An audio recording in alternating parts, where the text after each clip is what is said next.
Lorsqu'on entreprend l'affêtage initial, c'est-à-dire qu'on va porter au fait un oiseau de proie en l'entraînant dans le but de chasser coopérativement avec, là, il y a différentes manœuvres, puis il y a différentes pièces d'équipement, il y a différentes choses que l'oiseau lui-même doit accepter, doit finir par apprendre de nous autres, OK? De l'aiguiller dans un processus d'entraînement continu. OK? Une de ces choses-là, c'est de venir chercher sa nourriture sur notre poing. Puis, à un moment donné, on réduit cette quantité de nourriture-là jusqu'à avoir juste des petites bécades. Ensuite, on va substituer le poing qui fournit la nourriture par un bol en bois.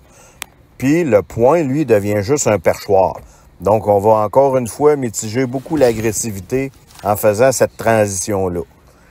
Ensuite, ce qu'on fait, c'est qu'on va amener l'oiseau à partir du poing ou du gant, là, vers sa nourriture sur un leurre qui est garni avec la nourriture. On va utiliser des techniques mécanisées, des leurres avec des cordes ou encore des leurres tractés par des autos téléguidés, en motoneige, en VTT, avec un drone. Bref, toutes les technologies qu'on peut utiliser pour apprendre à l'oiseau à partir du poing ou du gant ou du bras ganté là, vers sa nourriture. Le reset, il se fait juste avec une bécade pour que l'aigle revienne au point, mais avec un petit morceau de nourriture, pas avec un gros morceau, parce qu'on veut éviter justement de focusser l'aigle sur notre personne comme telle pour la nourriture. Sinon, à un moment donné, la ligne est mince entre c'est quoi la nourriture, puis qu'est-ce que toi tu représentes. Puis tu veux certainement pas représenter sa nourriture, OK? Il va t'agresser pour que tu lui donnes sa nourriture. Ça, on veut pas ça. Fait que c'est pour ça qu'on va toujours utiliser des techniques pour amoindrir ce comportement-là. Puis finalement, on devient son partenaire dans la chasse pour trouver son prochain repas, OK? Une fois qu'on a un aigle qui mange au poing, qui fait des vols à partir d'un autre perchoir vers le poing, on fait ça avec une cordelette, une créance qu'on appelle, c'est une corde pour pas perdre l'oiseau, parce qu'au début, ils sont pas très, très focusés, ils savent pas trop qu'est-ce qu'on leur demande. Des fois, ils ont envie de s'en aller aussi, parce qu'ils ont plus peur de nous que confiance. Donc, c'est quelque chose qui se développe avec le temps. Par la suite aussi, ce qu'on veut faire, c'est d'habituer l'oiseau à être chaperonné. Donc, c'est la coiffe en cuir qu'on lui met pour lui masquer les yeux, pour diminuer cette acuité-là qu'ils ont, là, qui est extrêmement développée, qui est la vue, pour garder l'oiseau calme, pour pas qu'il voit des choses auxquelles il aurait envie de partir après ou qu'il aurait envie de se sauver de. Parce qu'il prendrait, par exemple, la présence d'un chien qui s'en vient vers moi ou d'un cheval comme une menace pour lui. Fait qu'en ayant le chaperon sur la tête, il voit pas ça, puis il va se soustraire de ça, puis on va garder le contrôle sur l'oiseau. OK? Après ça, ou encore, c'est pour pratiquer le vol à vue. OK? J'ai l'oiseau qui est chaperonné, je vais contrôler ce qu'il voit. Tout ce temps-là, il voit rien, il est dans le chaperon. OK? La tête est chaperonnée. Sa vue est masquée. Puis quand je suis prêt à le laisser partir, je vais retirer le chaperon. Puis là, l'oiseau, soit qu'il part vers le leurre, soit qu'il part vers la proie, ou encore, je le fais prendre son envol pour qu'il aille prendre une position pour un vol de positionnement, soit dans les arbres ou soit en vol d'amont, dans le vent, au-dessus de moi. OK? Donc, là, on est rendu à ces étapes-là, c'est-à-dire que l'oiseau, bon, il finit par accepter le chaperon, il le prend comme une routine, on le chaperonne avant d'aller en allant le chercher au perchoir. On place le chaperon, on s'en va le peser pour connaître son état de chair. OK, on va toucher le bréchet, mais on va aussi aller peser pour avoir des chiffres, pour être capable de travailler avec ça, avec la température ambiante, avec le poids de l'oiseau et la quantité de nourriture qu'on va lui donner. OK, ou qu'il devrait recevoir pour maintenir cet équilibre-là sur 24, 48 heures, etc., jour après jour après jour. Bon. Donc, c'est ça. La prochaine étape, une fois que l'oiseau répond au point, à la créance, à une certaine distance, que l'oiseau part du point vers le leurre, je veux lui apprendre à se tenir dans les arbres. Qu'est-ce que ça fait, ça? C'est que, tu sais, pour un oiseau qui reproduit en captivité, partir à partir d'un arbre, pour lui, c'est complètement étranger parce que dans les volières, il n'y a pas nécessairement un arbre, là. C'est des perchoirs fixes. Donc, il faut lui apprendre à se tenir sur ces espèces de branches-là qui ont différentes grosseurs, qui sont mobiles, qui bougent dans le vent, qui vont bouger aussi sous leur poids. Fait que c'est tout qu'un apprentissage qu'on a nécessairement à passer avec eux. Parce que nous autres ici, on chasse pas comme en Europe. En Europe, c'est du vol à vue à partir du point seulement. Nous autres ici, on peut pas faire ça parce que le gibier que l'on veut, il est pas chassable avec un aigle royal à partir du point. OK? À moins de chasser le cottontail, là, puis encore, c'est pas la meilleure méthode. La meilleure façon, là, c'est vraiment soit à partir des arbres, en hauteur. L'aigle, il va aller prendre sa position au-dessus, au sommet des arbres. Puis, dans un scénario hivernal, c'est parfait parce qu'il n'y a pas beaucoup de couvert. Puis l'aigle est capable de voir au sol le lièvre qui pourrait se sauver entre les tales de végétation, là, OK? Soit dans les zones rouges ou soit avec des plantations ou des épinettes là, qui sont distancées un peu. Là, c'est le meilleur endroit pour chasser avec un aigle royal. Ça, c'est lorsqu'il n'y a pas de vent. Lorsqu'il y a du vent, moi, ce que je veux, c'est que l'aigle apprenne à manipuler le vent pour être capable de s'élever dans les airs puis de me suivre à partir des airs dans ce qu'on appelle du vol d'amont. OK? Puis ça, ben, ça prend une certaine force de vent. Moi, j'ai calculé que pour l'équation parfaite là, entre le poids de l'aigle, la voilure, OK, puis la vitesse du vent, c'est 28 km/h. En bas de 28 km/h, mon aigle a tendance à battre plus souvent des ailes puis d'aller se percher justement dans les arbres pour économiser son énergie parce que, tu sais, il y a un peu la loi de la paresse aussi là-dedans. Puis c'est juste pour économiser son énergie dans le fond. Fait qu'un coup qu'on a 28 km/h de vent et plus, moi, c'est l'équation que j'ai avec mes aigles. Là, ils vont vraiment performer des beaux vols d'amont dans le vent, puis ils vont rester là très longtemps. OK? Ils peuvent rester là pendant 1 heure et demie de temps à voler dans les airs en me suivant. Tant que moi, je fais ma job de battre le terrain pour essayer de débusquer un lièvre, lui, il va me suivre. Il a intérêt à ça, là. OK? Donc, c'est tout un long processus. Écoute, ça se fait pas en quelques semaines, là. Il y a certaines étapes que oui, c'est assez rapide, là. Un coup qu'on a atteint le poids critique, l'équation parfaite entre le poids de vol et l'appétit de l'oiseau, où est-ce qu'il va déployer autant d'énergie pour avancer que pour lever, pour monter. OK? C'est l'équation parfaite. S'il déploie plus d'énergie à avancer et puis monter, ben c'est parce qu'il est trop gras, là, OK? Puis ça, ben c'est pas favorable, mettons, là.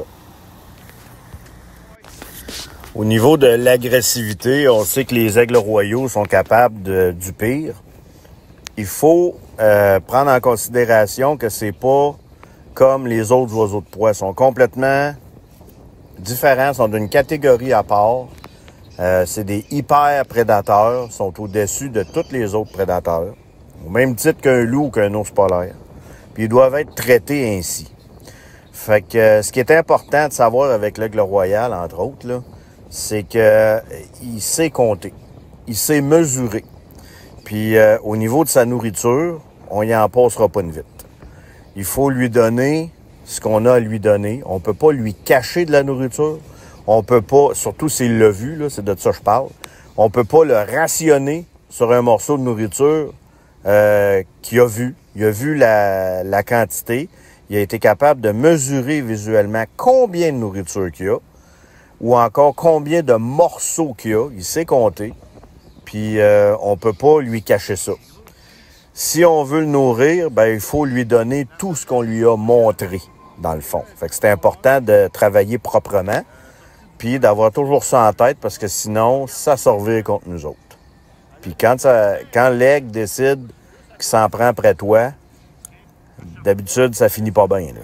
OK? Fait qu'il faut éviter ça à tout prix. Puis une des façons de faire, c'est justement la manipulation avec la nourriture. Qu'est-ce qu'on fait avec ça? L'autre chose qui est importante aussi, c'est quand on fait quand on reprend l'oiseau au gant, quand on fait la substitution entre le leurre ou le gibier pour le reprendre au gant, c'est important d'avoir un aigle qui est stable. Puis pour ça, il faut, nous autres mêmes, dans notre approche, être conscient de toutes les manœuvres qu'on va faire pour pas que l'aigle ait l'impression qu'on va le dérober de sa proie ou de la nourriture qui est attachée sur le leurre. Lui, il fera pas trop de différence entre le leurre et la nourriture comme telle. La nourriture est attachée au leurre. Fait que lui, c'est le leurre au complet qu'il veut, là. OK? Fait que il y a des façons de procéder. Puis ça, c'est peut-être pas quelque chose que je suis capable d'expliquer verbalement nécessairement, mais visuellement, c'est très, très démontrable la façon de procéder pour éviter les agressions ou d'aggraver, pour être capable de mitiger le comportement agressif d'un aigle, puis de rendre ça à un niveau pratiquement comme si ça n'existait pas. OK? Ça, c'est sûr que c'est préférable de faire ça. Pas d'agression également au niveau de la main droite, c'est-à-dire la main qui n'a pas le gant. Moi, je dois être capable d'aller chercher les jets de l'oiseau. Je dois être capable de manipuler sa nourriture sans qu'il ait envie de m'agripper la main parce que 800 livres, 1000 livres de pression, pouce cube, ça détruit une main, là. Fait que c'est dans tout ça, là, la conscience qu'on a derrière l'entraînement, l'approche qu'on va avoir, les techniques qu'on va utiliser. Fait qu'avant d'aller entraîner un aigle comme ça, je vais déjà faire mon programme dans ma tête. Je vais déjà troubleshooter toutes les choses qui pourraient arriver, qui me feraient perdre le contrôle sur lui, puis avoir déjà des solutions de rechange. Ça, c'est important, là. OK? Fait que c'est pas une mince affaire, là. On entreprend d'entraîner un aigle royal, là. Il y en a qui disent « Ah, c'est comme une grosse buse de Harris, puis envoie donc, puis... » C'est pas ça. C'est pas vrai du tout. C'est pas en tout le même animal entre les deux oreilles. OK? Puis au niveau de la puissance qu'il y a, on y repassera avec la buse de Harris, là. OK, une fois qu'on a passé au travers de ces étapes-là, la prochaine étape pour pratiquer le vol d'amont, c'est une fois qu'on a confiance que l'oiseau va revenir. L'oiseau se promène déjà d'arbre en arbre, ce qu'on appelle un vol suité. Il va nous suivre. Nous autres, on marche à travers dans la forêt, dans le fond, à travers la végétation pour faire débusquer le lièvre. Il nous suit d'arbre en arbre. Il connaît l'intérêt de faire ça parce qu'il sait qu'on va y débusquer un gibier. La prochaine étape, c'est d'éduquer notre aigle à pratiquer le vol d'amont. Puis pour faire ça, on a besoin de laisser faire, dans le fond, on va laisser faire l'oiseau ce qu'il a envie de faire. Pareil comme s'il était à l'état sauvage puis qu'il n'y avait pas rien qui le rattachait à nous. OK? Dans le sens où je vais m'en aller, je vais me diriger à un endroit où est-ce que je suis certain qu'il n'y a pas de distraction humaine, il n'y a personne qui se promène en motoneige, en 4 roues, ou avec un chien, OK, je m'en vais où est-ce que j'ai la paix. Puis, par une belle journée où il y a un bon vent, là, mettons 28 km/h et plus, ça, c'est mon chiffre magique, je vais laisser partir mon aigle. Je vais le rappeler au point une couple de fois, OK? Ou je le rappelle tout simplement sur mon siège de skidoo, là, de motoneige, ou sur mon coffre en arrière. Puis après ça, je m'en occupe plus. Fait que pendant 1 heure, 1 heure et demie, des fois 2 heures, ça peut être même plus que ça, je laisse mon aigle à lui-même. Fait qu'à un moment donné, moi, je m'efface, là. Étant donné que je m'en occupe plus, que je le rappelle plus, je le stimule plus, il finit un peu par m'oublier. Il sait que je suis là, mais pas vraiment. Fait que c'est là qu'il se met à faire ce qu'un aigle fait à l'état sauvage, un jeune aigle. Il va se mettre à voler, il va se mettre à s'en aller à gauche, à droite, en haut, en bas. Puis à un moment donné, il va prendre dans le vent. Il va prendre dans le vent pendant un certain temps. À un moment donné, il va fatiguer. Il a les ailes en rond un peu parce qu'il n'est pas super en super forme physique. Mais c'est correct. Ce que je veux qu'il apprenne, c'est de se développer en tant qu'oiseau, en tant qu'aigle, sans avoir d'intervention, sans que je sois tout le temps dans son derrière. Fait que, puis à un moment donné, à force de faire ça, semaine après semaine, mois après mois, parce que c'est très long comme processus d'apprentissage, à un moment donné, il va finir par faire un beau vol haut dans les airs. Il peut être à 100 mètres dans les airs. Puis là, c'est là que je vais vouloir récompenser ce comportement-là. C'est soit que je lance le leurre, c'est soit que j'ai déjà un leurre qui est planté en quelque part que lorsque j'aurai ce vol-là, je vais tirer sa corde pour débusquer le leurre. Et puis, ou encore, je le rappelle au point pour une bonne récompense.